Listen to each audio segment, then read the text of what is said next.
السلام علیکم۔ پاکستان جنوبی ایشیا کے بڑے ممالک میں سے ایک ہے، لیکن اگر ہم غور سے دیکھیں تو پاکستان کے بارڈرز ٹھیک طرح یا واضح طور پہ جغرافیائی لائن کو فالو نہیں کر رہے۔ پاکستان کا بارڈر انڈیا کے ساتھ ضرور ایک واضح سرحد کے طور پہ نظر آتا ہے اور یہ شروع سے اس طرح کا بنایا گیا، لیکن زیادہ تر ممالک کی سرحدوں کا ٹھیک طرح سے تعین نہیں ہوا، اور اس کی وجہ جو ہے برطانوی حکومت کی لاپرواہی کہہ لیں، وہ ڈیمارکیشن کرنے والے جو تھے وہ تھے کہ 17 سینچری کے شروع میں انگریز انڈیا پہنچے تھے، برٹش ایسٹ انڈیا کے تحت کاروباری ادارے بنائے گئے تھے، کمپنی کی اپنی خود کی فوج بھی تھی، اور 1857 میں ہندوستانی فوج کے ایک بڑے حصے نے برطانوی حکام کے خلاف بغاوت کر دی، اور اس کے ایک برس کے بعد پورے ملک پر برطانیہ کا کنٹرول ہو گیا۔ برطانیہ نے بر صغیر پہ حکومت کی، لیکن جب آزادی کا وقت آیا تو بر صغیر کو 2 حصوں میں تقسیم کر دیا گیا۔ ہندوؤں کی زیادہ تعداد والے حصے کو انڈیا بنا دیا گیا، مسلمانوں کی تعداد جب زیادہ تھی اس کو پاکستان بنا دیا۔ برطانوی جج سر سرل ریڈکلف کو انڈیا اور پاکستان کے درمیان لکیر کھینچنے کے لیے بلایا گیا، اور اس کا مطلب یہ تھا کہ انہوں نے انڈیا کی 2 سب سے طاقتور اور سب سے زیادہ آبادی والے صوبے پنجاب اور بنگال کو تقسیم کرنا تھا۔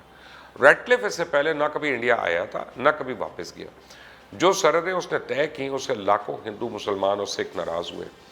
جلدی میں کی گئی اس تقسیم کے عوض آنے والے دنوں پہ گہرے اثرات مرتب ہوئے۔ 14 اگست کو بھارت سے الگ ہو کے پاکستان آزاد ہوا اور پاکستان نے اپنا پہلا یوم آزادی منایا۔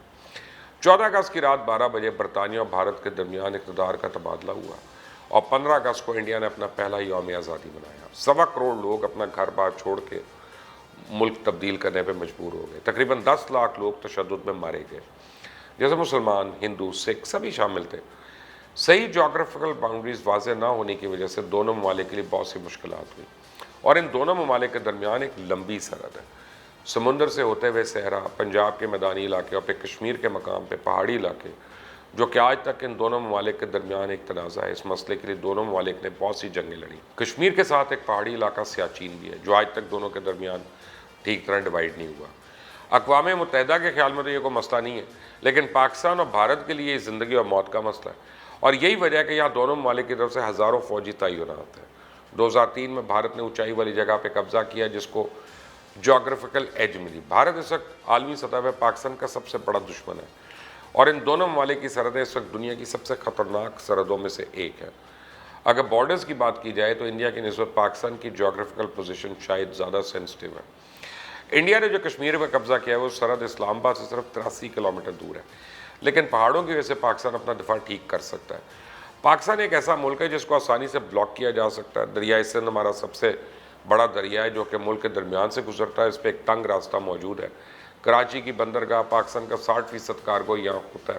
اگر صرف کراچی متاثر ہو تو پاکستان کا 60% کاروبار متاثر ہوتا ہے، اور اس سمندری حدود میں پاکستان کو صرف بھارت کا ہی سامنا نہیں کرنا پڑتا، یہاں ایک اور ملک بھی ہے، اور وہ ہے افغانستان۔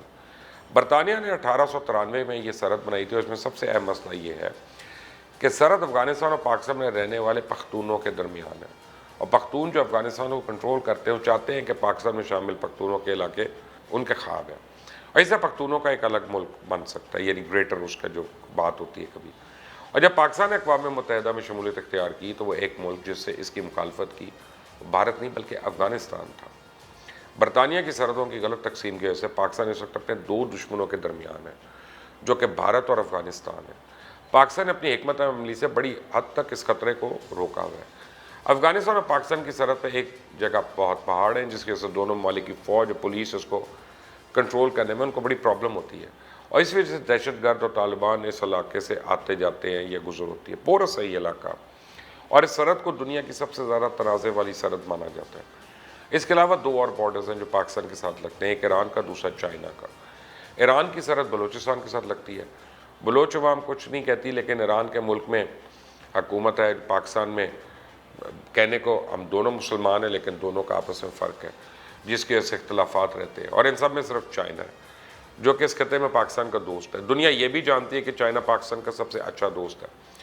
ڈپلومسی سے اس مشکل جغرافیکل صورتحال کو تو سنبھالا جا سکتا ہے، لیکن چونکہ پاکستان کے ہمسائے میں طاقتور ممالک موجود ہیں جن میں چائنا اور بھارت نمایاں ہیں، کچھ فاصلے پہ رشیا بھی ہے، مغرب میں ایران اور عرب ممالک کی سیاسی کشمکش چلتی رہتی ہے، خلیج اور سینٹرل ایشیا کے قدرتی وسائل نے بھی اس علاقے کو اہم بنا دیا۔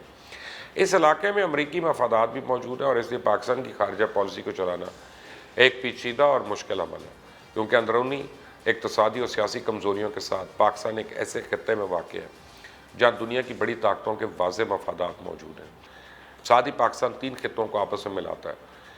یہ خطے ہیں مشرق وسطیٰ، خلیجی علاقہ، سینٹرل ایشیا اور جنوبی ایشیا۔ اگر اس علاقے کی سیاست میں قدرتی وسائل خصوصاً توانائی، تجارت اور سرمایہ کاری کو عملی طور پہ مرکزیت حاصل ہو جائے تو پاکستان کی اہمیت میں بہت زیادہ اضافہ ہوتا ہے، کیونکہ ان اہم خطوں کو ملانے والے راستے پاکستان سے گزرتے ہیں۔ Central Asia, Iran gas pipe line Pakistan سے گزرے گی۔ کراچی گوادر کی بندرگاہیں افغانستان اور سینٹرل ایشیا کے لیے اہمیت رکھتی ہیں۔ چائنا کے سنکیانگ صوبے کے لیے پاکستان کی بندرگاہیں اور سڑکیں اہم ہیں۔